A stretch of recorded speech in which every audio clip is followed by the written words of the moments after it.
Every great house in England has a story it would rather forget. This one tried very hard to bury theirs. They almost succeeded. Almost. The night Sophia Elliot buried her husband, she thought the worst was over. She stood at the graveside in the November cold black dress pressed flat against her frame by the wind, and she told herself that grief was the price of love and that she would pay it without complaint. Edmund was gone. The world had gone quieter. But she was still standing, and she had always believed that standing was enough. She was wrong. Before the grave soil had properly settled, before she had even removed the mourning pin from her collar, Lord Harrington Elliot, her late husband's elder brother, arrived at the house with 2 solicitors and a leather satchel she would come to regard as the most sinister object she had ever seen in a drawing room. He did not knock. He used his own key. He set the satchel on Edmund's writing desk, opened it with the calm of a man unpacking a picnic basket, and told Sophia, in the tone one uses to explain a travel schedule, that she would be leaving by carriage that evening. Not for a hotel, not to family, to Ashford Manor, to settle a debt. The debt belonged to Edmund. The repayment, it turned out, was her. And the man she was being sent to, the Duke of Ashford, Archie Francis, had not received a visitor in 3 years, because the last 3 who had come to Ashford Manor had left shaking, and they were the ones who left at all. London called him the Mad Duke. London crossed the street when his name came up in conversation. And now, Sophia Elliot, widow 26 with 1 small trunk and no living allies, was being sent through his gates at nightfall.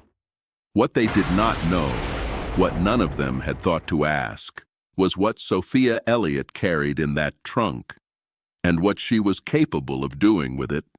What you are about to hear was never printed in any newspaper. No broadsheet covered it. No court record preserved the full account, because the families involved made sure of that. They paid for the silence. They burned the correspondence. They rewrote the public version of events so thoroughly that even today, if you search the Ashford name in the archives, you will find only a brief, bloodless entry about a legal dispute resolved in 1888. They left out everything that mattered. They left out Sophia. If you want to know how a woman with nothing, sold like a ledger entry by men who thought she was furniture, dismantled one of the most powerful conspiracies in Victorian England from the inside of a haunted manor, then subscribe right now.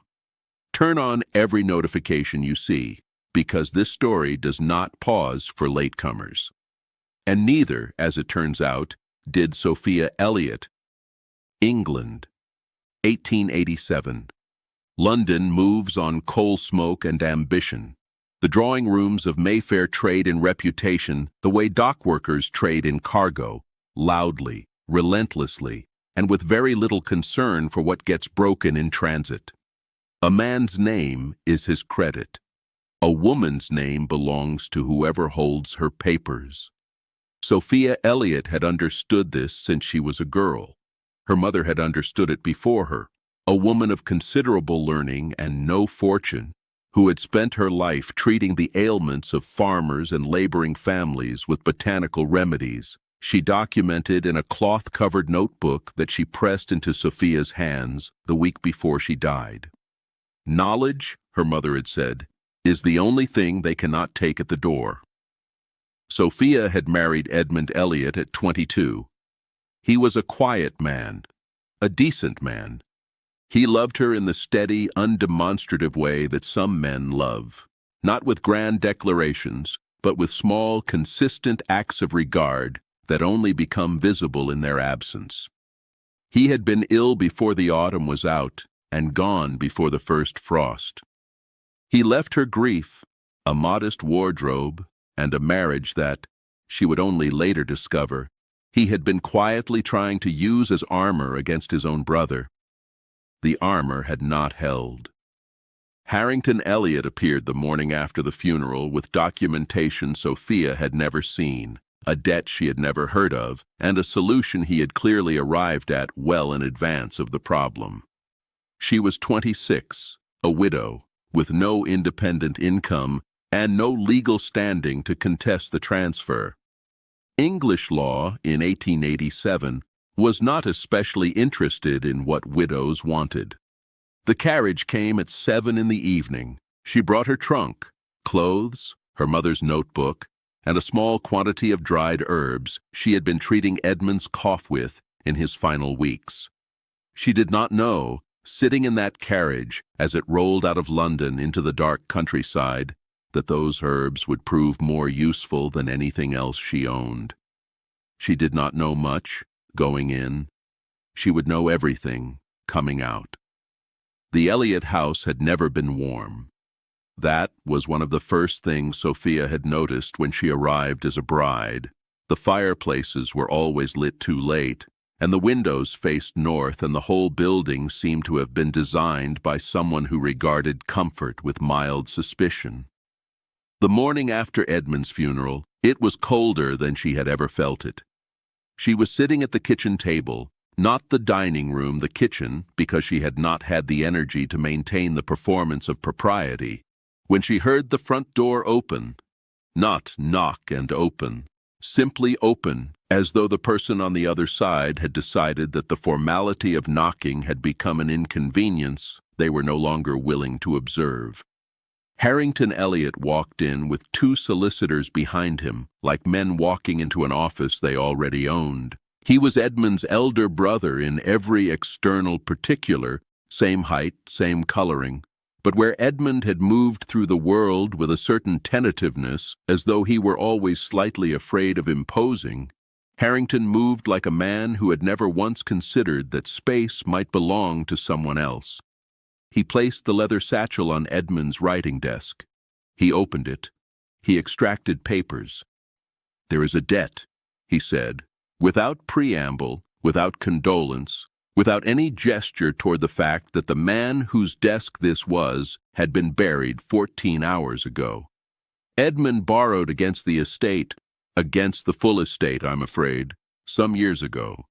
The terms of that debt have been called in. Sophia set down her cup. By whom? The Duke of Ashford. She knew the name. Everyone in the south of England knew the name, in the way one knows the name of a storm that has not yet arrived, but is already being discussed in nervous tones. The Mad Duke, the recluse of Ashford Manor, the man who had dismissed his entire household staff 3 years prior and had reportedly not left the grounds since. "What does that have to do with me?" she asked. Harrington had the grace to look, if not ashamed, then at least mildly inconvenienced. "The terms of the debt," he said carefully, "specified a living transfer. Edmund agreed to them. It is documented." Sophia sat very still. He agreed to transfer his wife. The language of the document is somewhat... The solicitor to Harrington's left began. "I am not asking about the language," Sophia said. Her voice was quiet. It was the quietest she could make it, because the alternative was something she was not prepared to give Harrington the satisfaction of witnessing. "I am asking if my husband sold me." Harrington said nothing, which was, she supposed, an answer. She asked 4 more questions, about the date of the document, the witnesses to it, the jurisdiction under which it was filed, and whether a copy had been lodged with any court. The 2 solicitors exchanged a look that they thought she didn't see. She saw it. She catalogued it. She said nothing about it. At 6 that evening, she packed 1 trunk. She chose the contents carefully. Practical clothes. The money she kept in a separate purse Edmund had never known about, not enough to matter, but enough to think with. Her mother's notebook, a small folded paper of dried rosemary and valerian root. She left the house without looking back. Not because it didn't hurt. It hurt enormously. But Sophia Elliot had never once found that looking back made a single thing easier. The carriage moved north into the dark, and she opened her mother's notebook on her knee, and she read by the last of the light, and she thought. She saw it before she expected to. It rose out of the fog like something the landscape had grown rather than built, massive, stone gray, and perfectly still. Every window dark except two, somewhere in the east wing, where a low amber light sat behind glass like a small ember refusing to go out. The iron gate at the front had not been repainted in some time. Ivy had taken the left pillar entirely. The carriage stopped. The driver, who had not spoken a word since London, opened the door and stepped back. He did not offer a hand. He did not make eye contact.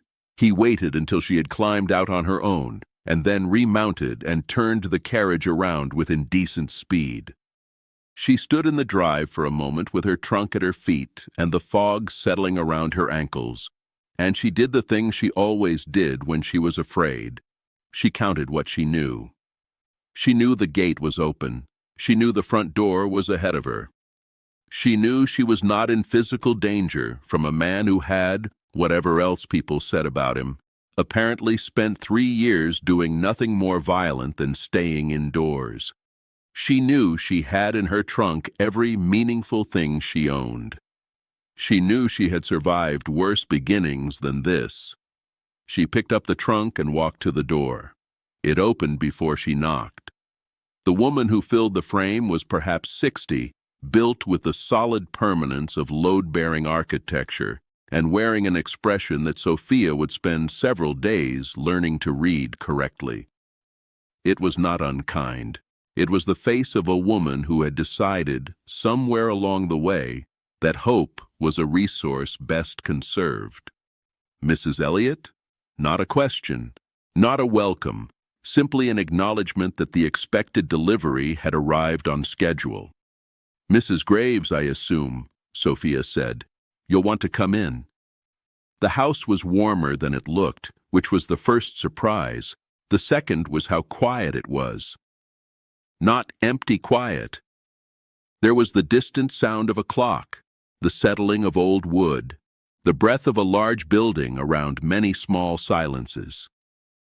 But there were no servants in the halls, no footsteps above, no voices anywhere. Mrs. Graves walked her through the rules without breaking stride. East wing after 9 in the evening? No. The Duke's study on the first floor? No, unless summoned. The grounds? Yes, in daylight. The library? Yes, entirely. The kitchens, managed by 2 remaining staff who came in from the village each morning. "And the Duke himself?" Sophia asked. Mrs. Graves paused at the foot of the staircase. "His Grace keeps his own schedule," she said. "He will speak to you when he wishes to. I would not recommend attempting to arrange it yourself." And then, from the top of the stair, there was a sound. Not a crash, though it had the aftermath of one. Something heavy, righted quickly. And then silence. And then a voice. "Mrs. Graves." It was low, entirely controlled. The voice of a man who had just knocked something over and was choosing, very deliberately, to respond to it with the specific dignity of someone who was not going to acknowledge that he had knocked something over. "Your Grace," Mrs. Graves called up. A pause. And then Archie Francis appeared at the top of the staircase. He was tall, late 30s perhaps, dark-haired, with the kind of face that had once been considered handsome and still was, despite everything, a strong jaw, deep-set eyes, a bearing that belonged unmistakably to a man who had spent his entire life being the most important person in any room he entered, and had not yet entirely shaken the habit, even in a house where the only rooms that mattered anymore were his own. He looked exhausted, not the exhaustion of a bad night, the exhaustion of a very long season with no relief in sight. He looked at Sophia with an expression she could not immediately name. Not surprise, something closer to recognition, and underneath that, something that looked almost like relief, followed immediately by something that looked like guilt. "Mrs. Elliot," he said. "Your Grace," she said. A pause settled between them like a third person in the room. "You are not a prisoner here," he said. "The gates are not locked." Sophia looked at him steadily. "I was not given a great deal of choice in coming." "No," he said. And he did not argue the point or qualify it or explain it away. He simply said no and turned and disappeared back into the corridor above. Mrs. Graves showed Sophia to a room on the second floor that was clean and quietly well appointed. A fire already lit, fresh linen, a window that looked out over what had once been an impressive formal garden and was now a handsome wilderness. Someone had left a supper tray. She ate. She opened her mother's notebook. Before she slept, she sat at the window for a long time and watched the amber light in the east wing, which did not go out until almost 3 in the morning. She noted this. She noted everything. Dr. Aldwych arrived on Tuesday morning in a trap that he drove himself, which Sophia had initially taken as a mark of unpretentiousness before she realized it was simply because he did not like to be observed by a driver. He was perhaps 55, with the confidence of a man who had never had his competence seriously questioned and had therefore never developed any particular tolerance for the possibility. He had been the Duke's attending physician for 14 months.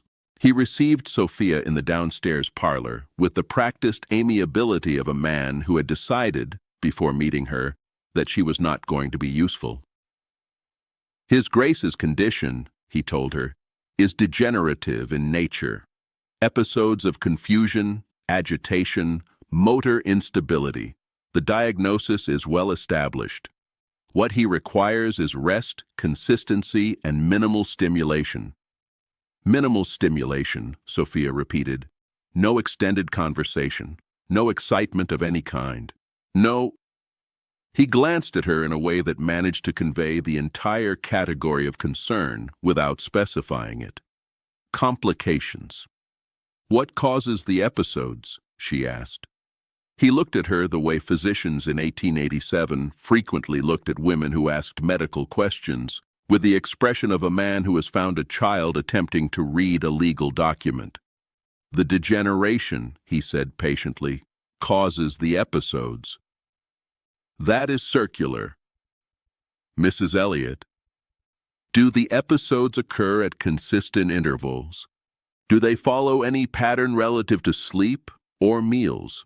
She kept her voice entirely pleasant. I ask only because I have been observing His Grace at the dinner table for 3 days, and I notice the trembling in his hands is significantly worse in the hour immediately following the evening meal. That seems to me like a pattern worth examining. Dr. Aldwych stood. He gathered his bag. He said, I will thank you not to conduct your own observations in place of qualified medical attention, and he left. Sophia sat with her hands folded and her expression perfectly composed until she heard the trap rattle out of the drive. Then she opened her mother's notebook to the section on plant toxins. She had been a careful observer her entire life. It was, her mother had always said, the most important skill a healer could possess, more important than any remedy. You had to see what was actually there, not what you expected, not what was convenient. What was actually, verifiably, measurably there. What was there, in Archie Francis, did not fit the picture of mental degeneration she had been handed. The trembling followed meals, that was the first thing. The lucid episodes, and there were lucid episodes, long ones, during which the Duke was entirely coherent, precise, and clearly possessed of an intellect that had not diminished in the slightest, occurred most reliably in the late afternoon, 4 to 5 hours after the midday meal. As though, she thought carefully, something were wearing off. The eyes, during a bad episode, did not behave the way eyes behaved in true neurological deterioration. They were reactive, alert even. just unable to properly coordinate with the rest of him. She went to the kitchen on the pretext of requesting a specific herbal tea for herself and spent 20 minutes looking at everything on the preparation surfaces with the quiet attention of someone who appeared to be simply waiting for the kettle. On the third shelf, behind a row of proper spice jars, there was a small brown bottle with no label. She did not touch it. She memorized its exact position. She went back to the library and sat down and thought about ergot, about the way it behaved in the body, about how a small, consistent dose, not enough to kill, carefully calibrated, could produce exactly the symptom picture she was looking at: the motor instability, the episodes of agitation and confusion, the slow escalation over months, the preservation of underlying intelligence beneath a fog the patient could not penetrate or explain. Her mother had written 12 pages on ergot poisoning in agricultural communities. Sophia had read them so many times as a girl that she could have recited them in her sleep. She sat in the library for a long time. Then she wrote down everything she had observed, dated it, and tucked it inside the notebook between 2 pages her mother had pressed dried flowers into decades ago. She did not yet know who was doing it. She knew only that someone was, and that Dr. Aldwych, whether through corruption or catastrophic incompetence, was allowing it to continue. She also knew, quietly, certainly, in the way she knew most things, that she was going to stop it.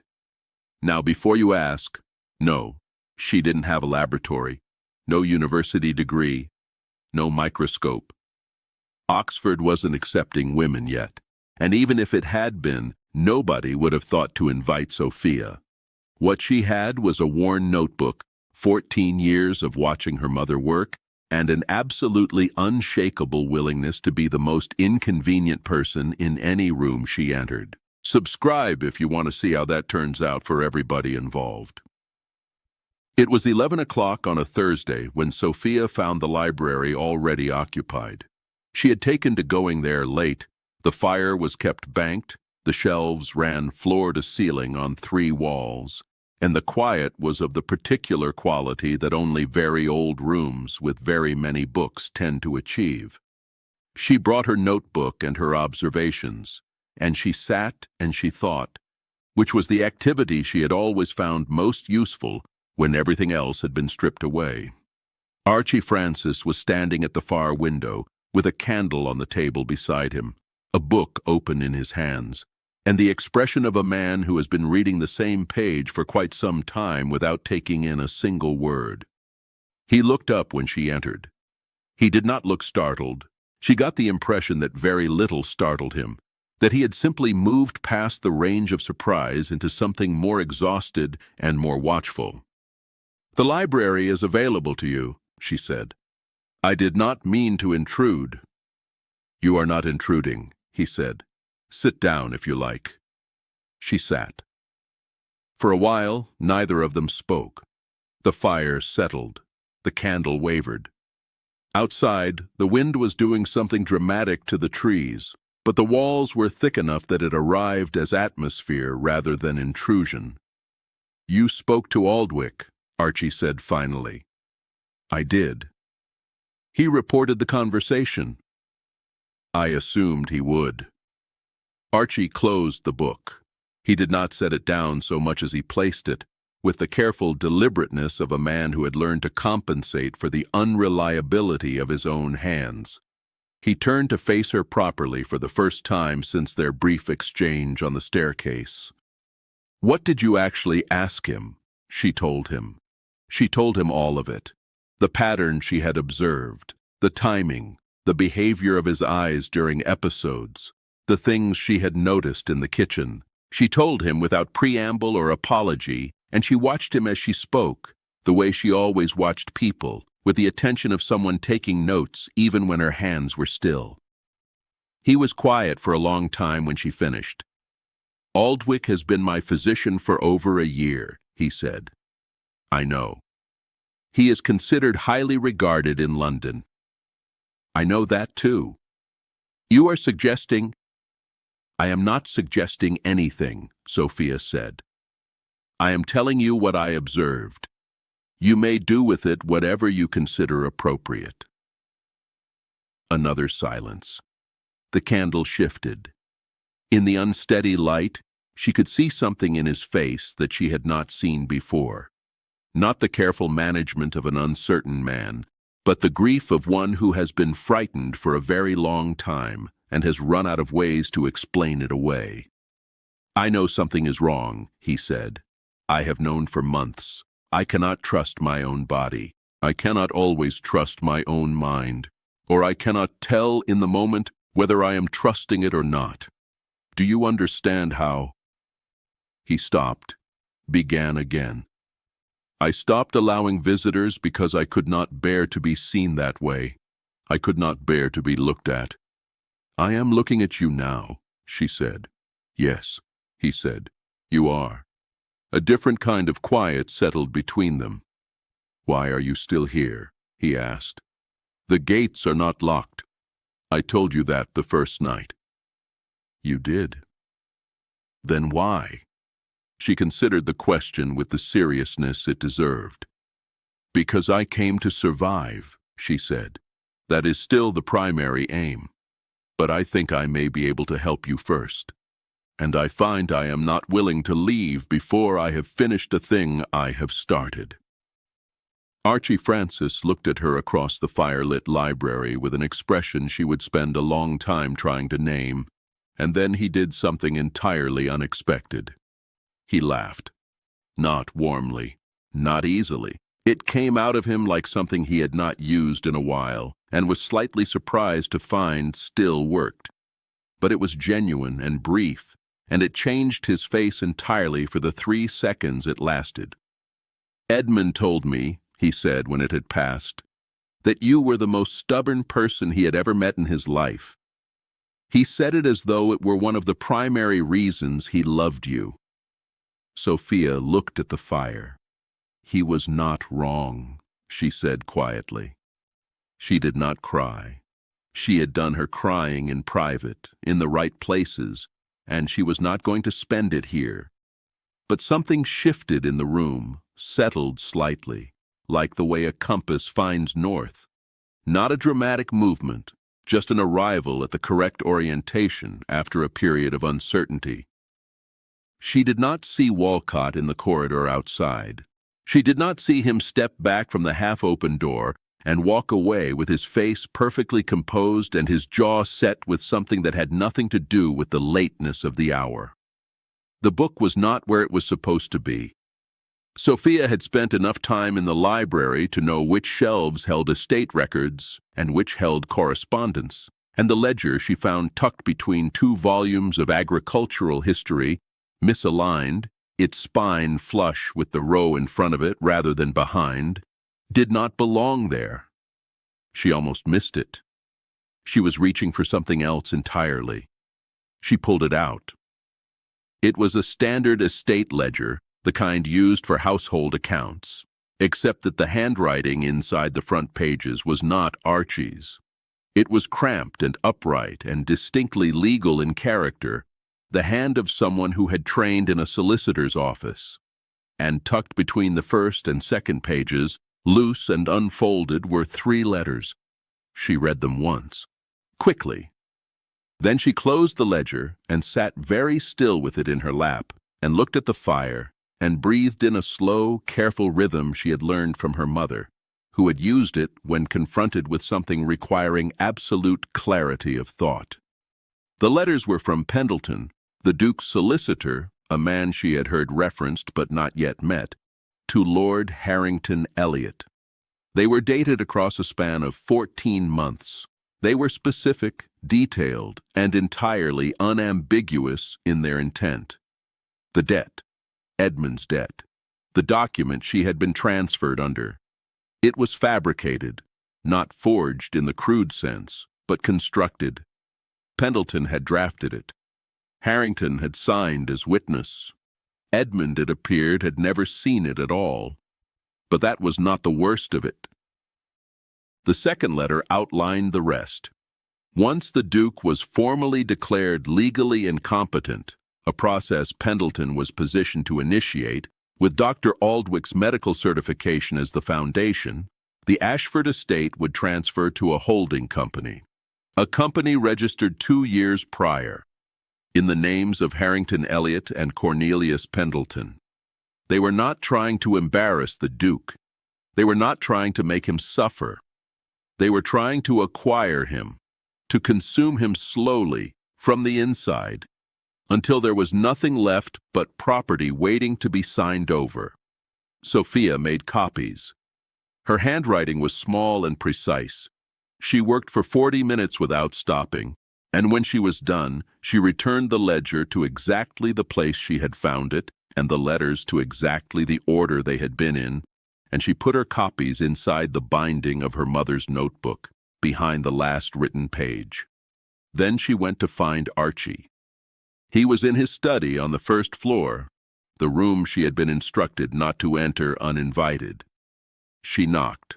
A pause. He opened the door himself, looked at her face, and stood back to let her in without asking what had happened. She told him. He stood at his desk with his hands very still and his face entirely unreadable, and when she finished he was silent for so long that she began to count the seconds out of habit.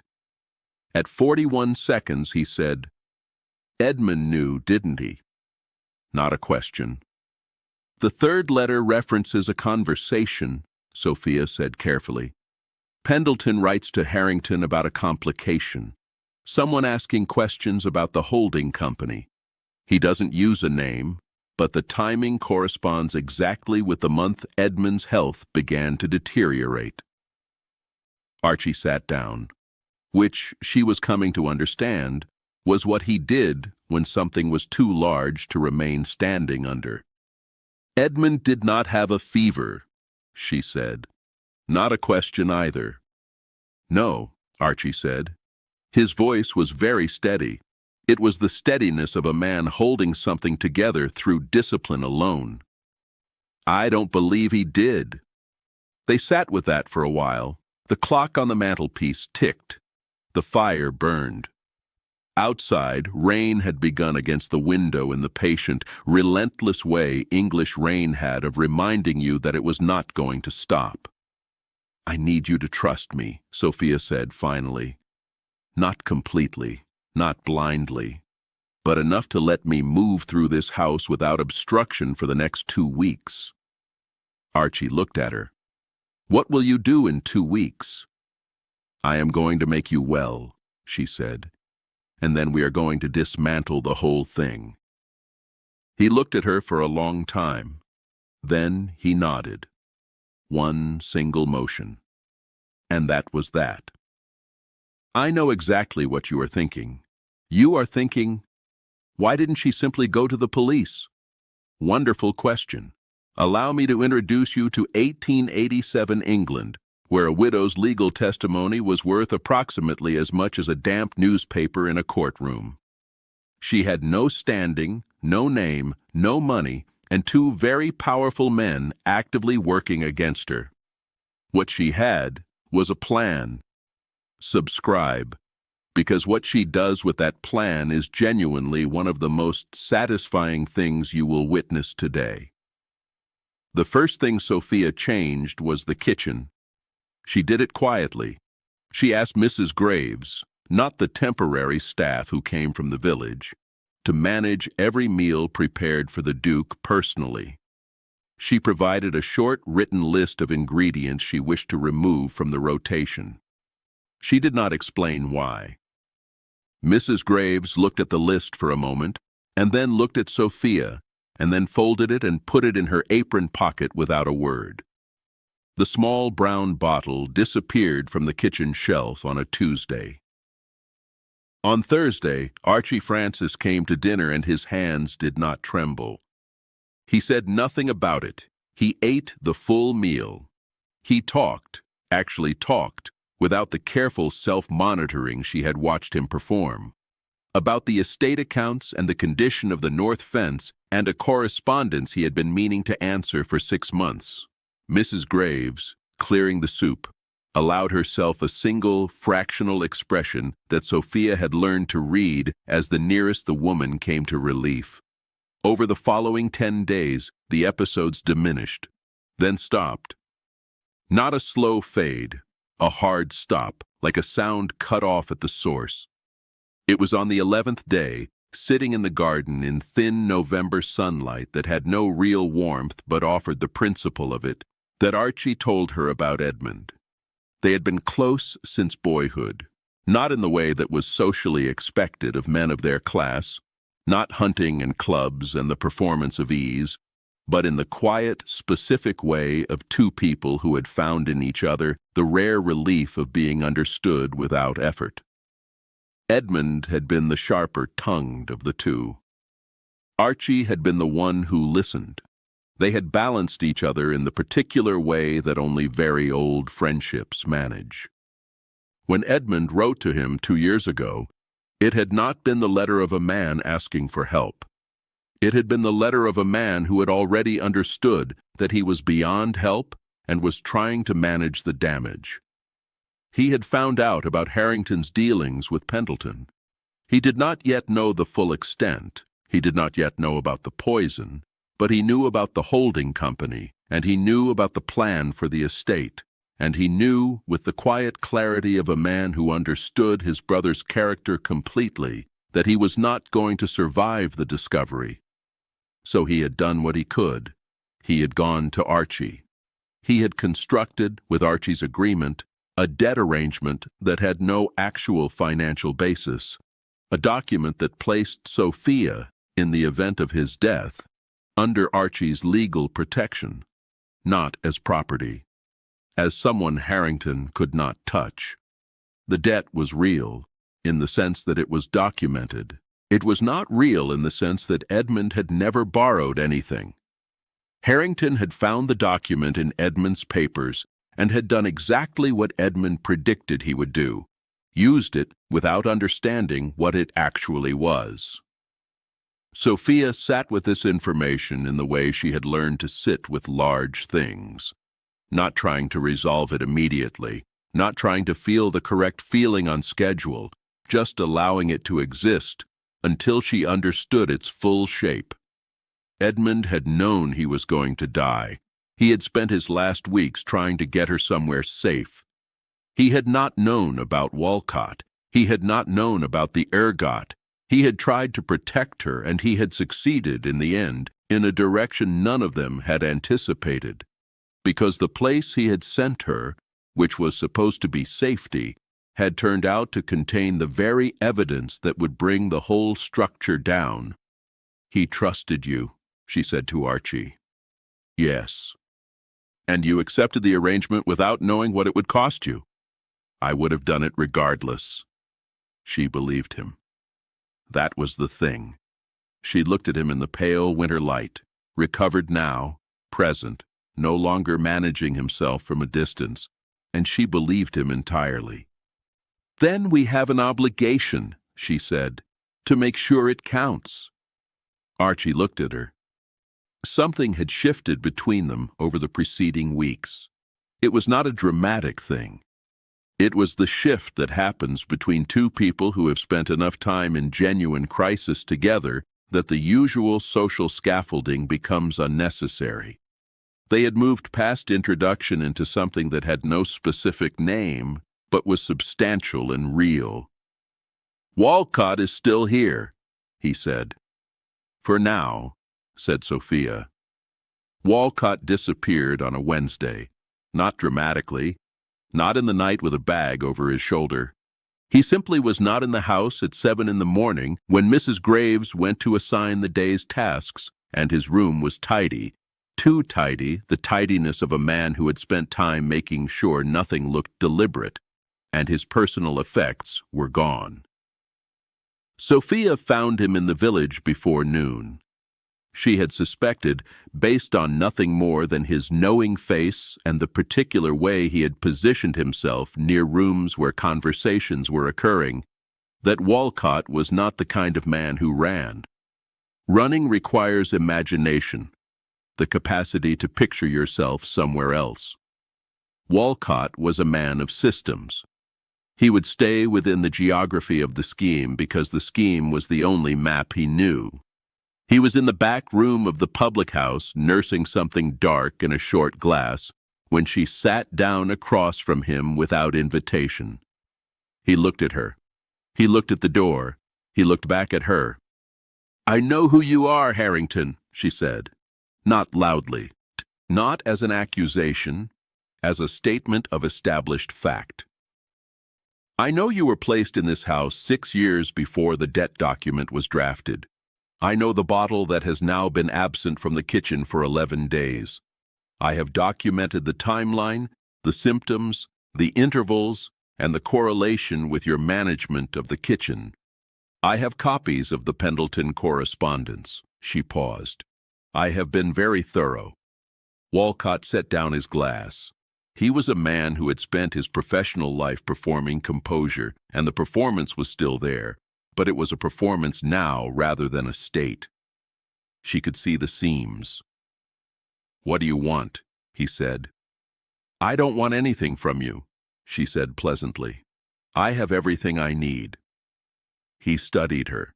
He was recalculating, she could see it, working through options, assigning values, looking for the leverage point that all men like Walcott instinctively reach for when the situation shifts against them. He found it, or thought he did. "I can offer you a clean exit," he said. "Passage abroad. Funds sufficient for a comfortable establishment. Your name clear of all association with this house. Harrington will accept those terms. It is a simpler resolution than the alternative." "That is generous," Sophia said. "Then, I haven't finished." She reached into her jacket and removed a sealed letter. She placed it on the table between them. "That is addressed to the editor of the Times. It describes the poisoning of the Duke of Ashford in specific medical detail, the forged debt instrument, the conspiracy to acquire the estate through manufactured incompetence, and the identity of every person involved. It is currently held under seal by a solicitor in London, not Pendleton, with instructions to open it on my instruction, or in the event of my disappearance, or my death, or any legal action taken against me within the next 3 years. Walcott looked at the letter. "So you see," she said, "I don't require your terms. I never did." From the doorway, she had not heard him arrive, but she was not surprised. She had told him where she was going. Archie Francis said, in the measured, entirely composed voice of a man who had recently recovered the full use of it, "I think you will find she is correct." Walcott was detained before the afternoon was out. He did not negotiate further. Sophia Elliot arrived at Ashford Manor with one trunk. She is leaving that public house with Walcott's complete surrender and a sealed letter that functions essentially as a loaded weapon she never has to fire. The gap between those two moments is this story. Subscribe if you want to see what she does next, because Walcott was the warm-up. Harrington and Pendleton are the main event. The hearing before the House of Lords was not what Sophia had originally intended. Her original intention had been a quiet legal proceeding, the annulment of the fraudulent debt, the prosecution of Pendleton, and the professional censure of Dr. Aldwych. A clean resolution in the back rooms of the legal system, handled efficiently and without spectacle. She was not by nature a woman who sought audiences. But Harrington, when informed of the impending action through his solicitors, made a strategic error that changed everything. He filed a counter-petition.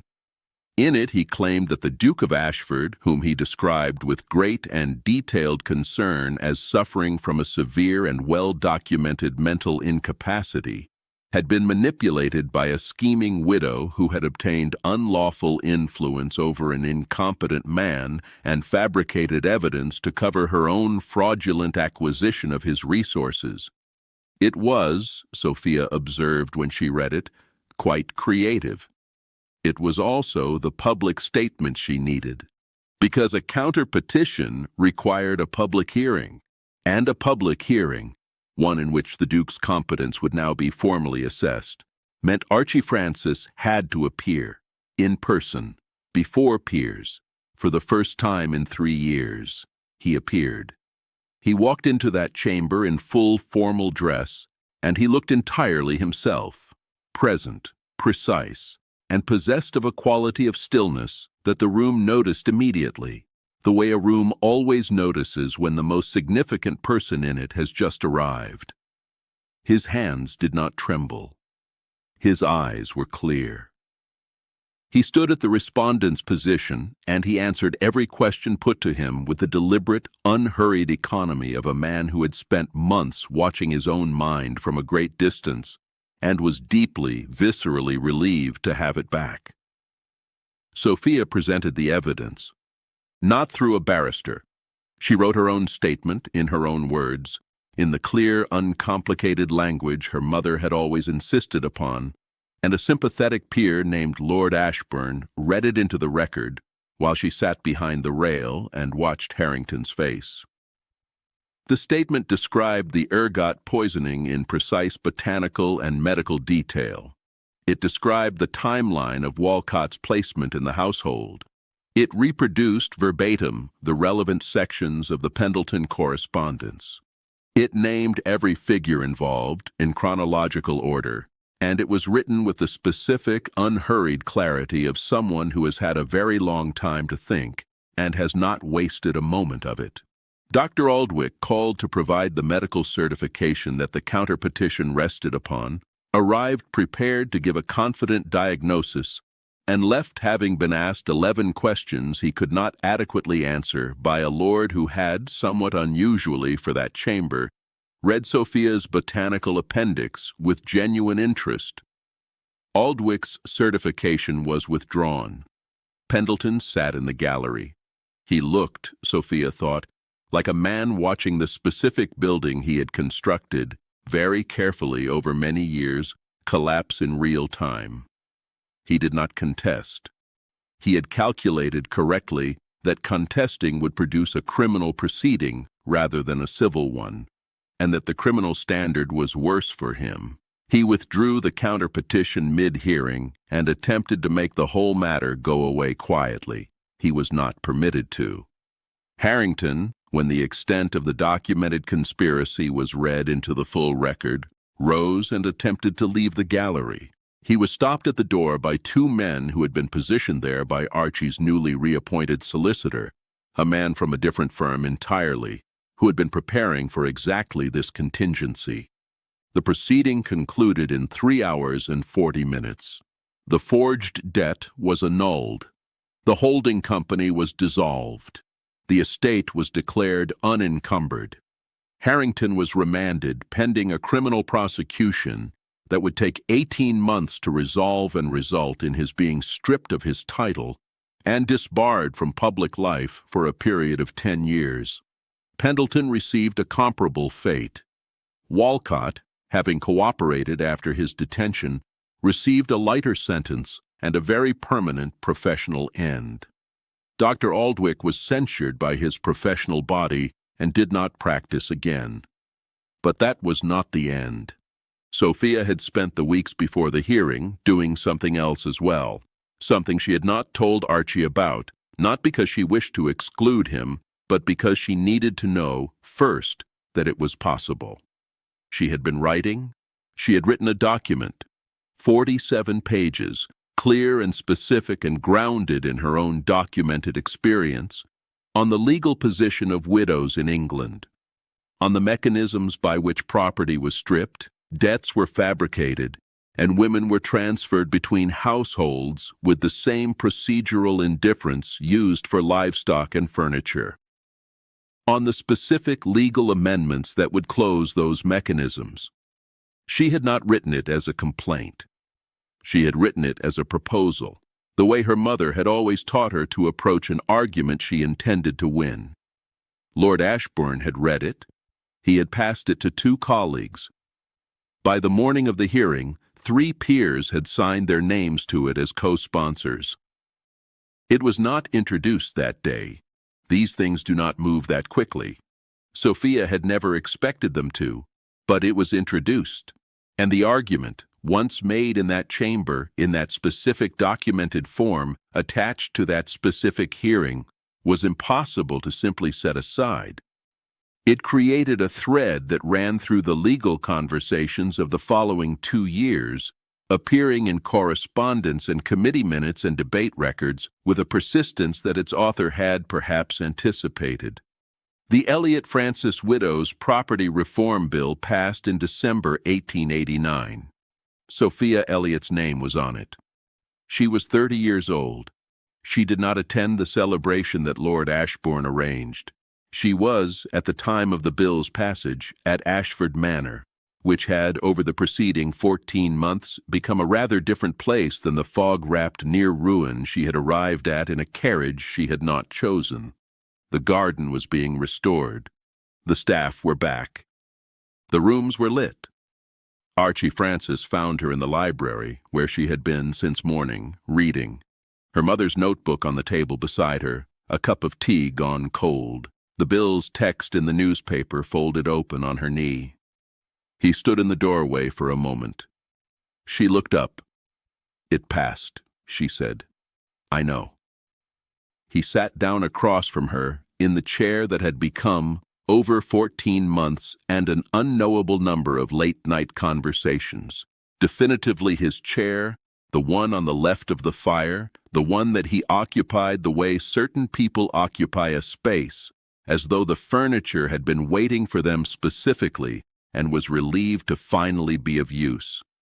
He looked at her the way he had come to look at her, not with the guarded, exhausted watchfulness of that first night on the staircase, but with something open and certain and unhurried. "What do you want to do next?" he asked. Sophia looked at the newspaper, then at her mother's notebook, then at the window, where the winter light was coming through in long, pale lines across the floor of the room she had first entered as a woman with no choices and no allies and one small trunk. "I have several ideas," she said. Archie Francis smiled, not the brief, surprised laugh of that first library evening, but a full, quiet, settled smile. "I expected nothing less," he said. Outside, England continued. The drawing rooms traded their reputations. The broadsheets printed their careful versions of events. The families who had quietly done what the Elliots had done, stripped a widow bare and sold her silence, did not all read the bill when it passed. Some of them did not need to. They felt it, in the way powerful people always feel the moment when the architecture of their advantage begins to shift. Not with a crash, but with the particular irreversible sound of something that will not be going back. Sophia Elliot had come to Ashford Manor as a payment for a debt that was never real. She left as the woman who changed the law, and every title in every great house that had always belonged to the men. She had proved in 47 pages and one very cold November that belonging was not the same thing as permanent, not anymore. They called him the Mad Duke. They called her nothing at all. History, in the end, chose differently. The record of that December vote still exists in the Parliamentary Archive. You can read it if you care to look. The Elliot name is on it, as it should be. If you found yourself unable to stop watching, there are more stories where this one came from. Stories they tried to bury. Stories with names attached to them that deserve to be spoken aloud. Subscribe. The next one is already waiting.